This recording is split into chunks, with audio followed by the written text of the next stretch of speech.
Ryan Garcia has a better chance of beating Sean O'Malley in MMA than Sean O'Malley has a chance of beating Merab Dvalishvili.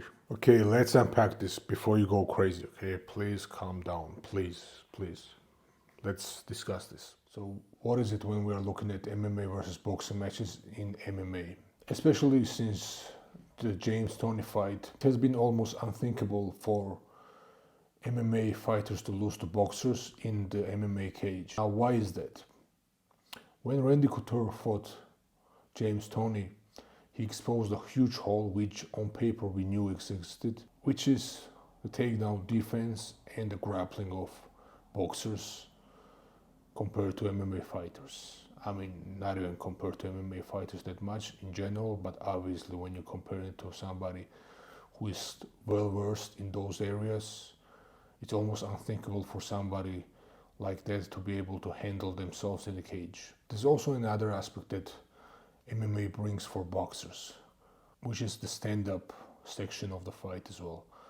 That includes the kicking, kneeing, elbowing, spinning techniques, as well as distance and the stance. But the sheer respect that Randy Couture had to give to James Toney and the anticipation that that fight had proves that MMA fighters on average most likely do not want to stand with the world-class boxers in the MMA cage because it presents too much of a risk.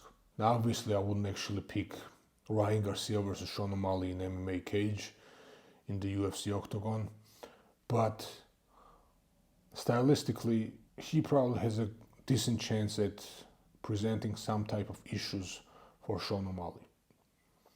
Unless of course Sean O'Malley strictly shoots low singles and ankle picks against Ryan Garcia. Sean O'Malley has a pretty decent grappling, but he doesn't have a great wrestling or anywhere near great wrestling. Obviously his skill set is much higher than a average boxer or any boxer probably, but again it depends on how that fight may actually be set up. No, I'm lying, I would pick Terence Crawford over Sean O'Malley in MMA.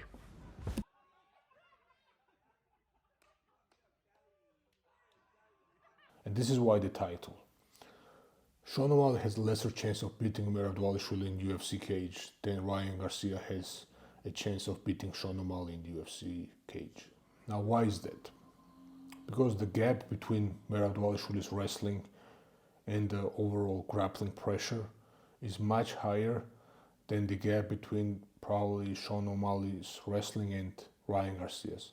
I know it may seem like a controversial statement, but I don't necessarily think it's untrue. And this is not to say that Sean O'Malley would not be able to take down Ryan Garcia. And once he takes him down, it would be an easy win for Sean. But now let's look at the topic of the video and why it may be true, or the title of the video. Sean O'Malley is predominantly a striker and his instinct in the fight is striking. So we also know that every fight starts standing up. And it makes sense that Sean O'Malley, to a certain point, would keep the fight standing up. This would give the opening that James Toney never had to Ryan Garcia. If Ryan Garcia is savvy enough to deal with the range that comes with kicking, knows how to close distance, and will be at least prepared for a good stand-up fight and will understand the aspects that come in with MMA, I think he has a better chance at least than James Toney had against Randy Couture, who was predominantly a wrestler and had no interest standing with James Toney. Yes, of course, Sean O'Malley's stand-up is better than Randy Couture's stand-up, but that may be his downfall in this fight, which probably will never happen. The likelihood of Sean O'Malley stopping Merab's takedown is probably less than Ryan Garcia stopping Sean's takedowns. And I don't think that's too crazy to say. Sean O'Malley was taken down by Peter Yan, who was completely mauled by Merab. So pretty much the only chance he would have against Merab is to catch him coming in like he did with Aljamain Sterling. And even with Aljamain Sterling, when he hurt him, it was not like he was out completely. He Aljamain had a lot of opportunities to go for the single, and I believe in the same situation Merab would be able to get to the leg and get him to the ground and neutralize the threat coming from him. Mostly he would have to land a shot which KOs Merab, or hit him with a shot which would completely disable Merab's ability to do anything, which is pretty much a KO. And Sean O'Malley, as we know, needs range in order to do that. This is something you usually do not get when you are fighting with Merab.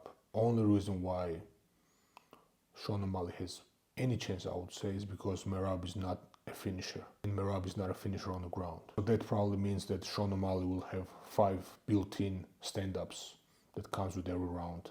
So that gives him at least 5 chances of landing that shot. But we have seen heavier punchers and more versatile punchers not be able to do anything to Merab and Merab's pressure. And Merab has no problem fighting 5 rounds, as we know. I know it's a crazy title and a crazy idea, but if you pay attention to the comparisons I'm making, it may not be all too crazy at all. But no, I would not be picking Ryan Garcia over Sean O'Malley. I'm just making a comparison here. Let me know your thoughts about this topic down below. In general, about Sean O'Malley versus Ryan Garcia fight, potential fight, and hopefully not so potential fight between Sean O'Malley and Merab Dvalishvili. Also, please like, share and subscribe to support the channel. It would be much appreciated.